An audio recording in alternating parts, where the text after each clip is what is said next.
দু একটা নোয়াখালী ভাষা শিখেছেন নাকি? এখনো পর্যন্ত শেখা হয়নি, হয়তো টিমের সাথে জয়েন করলে শিখতে পারবো। টার্গেট একটাই যে নোয়াখালীর হয়ে যে কয়েকটা ম্যাচে সুযোগ পাবো, নিজের সেরাটা দেওয়ার চেষ্টা করব।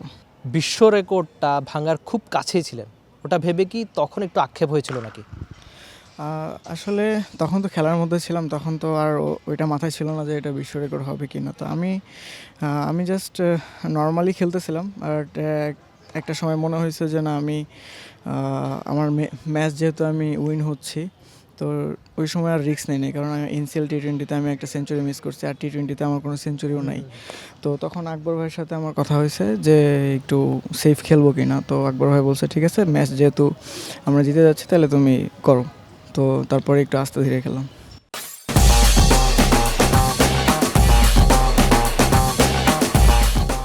দু একটা নোয়াখালী ভাষা শিখেছেন নাকি? নোয়াখালীর মানুষের কিন্তু আপনার প্রতি অনেক বেশি আশা এবার। না, এখনো পর্যন্ত শেখা হয়নি, হয়তো টিমের সাথে জয়েন করলে শিখতে পারবো। আর মানুষের আশা? হ্যাঁ, অবশ্যই যতটুকু দেখতেছি মোটামুটি সবাই অনেক আশা করতেছে। তো আমি আমার সর্বোচ্চটা দিয়ে চেষ্টা করবো তাদের ভালো কিছু উপহার দেওয়ার। আপনাকে নিয়ে আপনার কোচ খালেদ মাহমুদ সুজনের সঙ্গে আমি কথা বলছিলাম, তো তিনি আমাকে বলছিল যে আপনি তার আন্ডারে একটা বিপিএলও খেলেছিলেন, একটু নিচের দিকে ব্যাট করতে হয়েছিল, এবার আপনাকে টপ অর্ডারে সে পাঠানোর প্ল্যানে রয়েছে। এই যে টপ অর্ডারে উনি পাঠাবে আপনাকে, এটা কি একটা বাড়তি চাপ নাকি ভালো করার প্রেরণা? না, এটা চাপ আমি নিচ্ছি না। আমি আহ, মানে এটাকে ভালোভাবে নিচ্ছি যে আমি আমার প্রপার সুযোগটা হয়তো বা পাবো যদি উপরে খেলতে পারি। আমি প্রথম থেকে চেয়েছিলাম যে একটু উপরে খেলতে, কারণ আমি পাওয়ার প্লেটা মানে খুব এনজয় করি। তো চাপ নেওয়ার কিছু নাই, আমি আমার নর্মাল খেলাটাই খেলতে চাই। ক্রিকেট এমন একটা খেলা, সময়ের সঙ্গে সবাইকে উন্নতি করতে হয়, যখনই কারো উন্নতি থেমে যায় তার ক্যারিয়ারটা অনেকটা পড়তে দিকে হয়ে যায়। আপনি টেপ টেনিস থেকে এসে খুব ভালো করেছেন, আজকের এই পর্যায়ে বিপিএলে খুব ভালো দামে পেয়েছেন। আমি যদি বলি যে সবশেষ এক বছরে ব্যাটার্স ওয়ান কী নিয়ে কাজ করেছে? না, দেখেন লাস্ট 2 বছর আমি এইচপি ক্যাম্পে ছিলাম।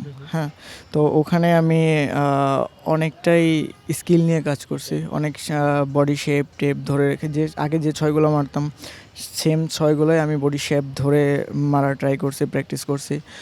ওখানে যে কোচগুলো ছিল রাজিন স্যার, ডেভিড হ্যাম্প, সবাই অনেক ভালো আমাকে হেল্প করছে এইসব বিষয় নিয়ে। তো ওভারঅল ওই ক্যাম্পের সময়টা এনজয় করছি, প্লাস অনেক কিছু শিখতে পারছি, যার কারণে এখন একটু মানে কন্টিনিউ হচ্ছে।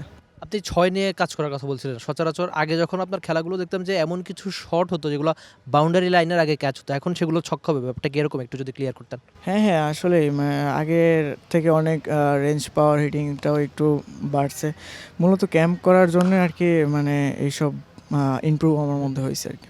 আর বিপিএলে নির্দিষ্ট কোনো টার্গেট সেট করেছেন কিনা, হায়েস্ট রান বা একটা দুটো সেঞ্চুরি নিজের মনের মধ্যে তো নিশ্চয়ই চলছে, সেটা যদি একটু অন ক্যামেরা বলা যেত। না, ওইরকম কোনো টার্গেট সেট করে নেন, তবে টার্গেট একটাই যে নোয়াখালীর হয়ে যে কয়েকটা ম্যাচে সুযোগ পাবো, নিজের সেরাটা দেওয়ার চেষ্টা করব। অনেক বেশি শুভকামনা আপনার জন্য।